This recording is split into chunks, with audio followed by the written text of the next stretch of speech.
Hi, I'm Hernán González. I'm a second-year BME student in the MD-PhD program, and I'm in the Englot Neuroscience Lab.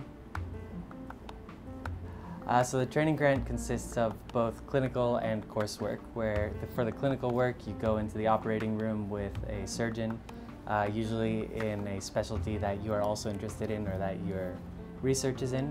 In my case, I worked with a functional neurosurgeon and I got to observe different cases like deep brain stimulation for movement disorders, as well as epilepsy and other functional neurosurgery cases. So in the provocative questions course, we had lecturers from different surgical specialties come in and explain to us not only their clinical workflow, but also different programs and diseases that they address through their surgical interventions. And the interesting part about this was that they presented different questions or challenges that they experience on a day-to-day basis. So during this course, we went in at least once a week for about half a day with our surgeons to the operating room or to different conferences where they interacted with different medical specialties.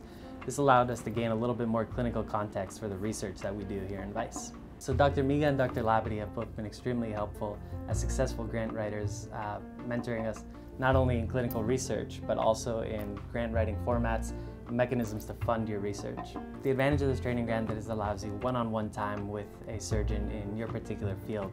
And during the operation, he can point out different things that he thinks might either be relevant to your research or could be relevant to an adjacent field. So for me as an MD-PhD student, this training grant has been extremely beneficial, not only because it mimics how I see my career as a physician scientist, spending part of my time in the OR or the clinic and part of my time at the bench doing research, but also because it provided me insight into how physician scientists are currently doing their research. So this has been an excellent experience for me.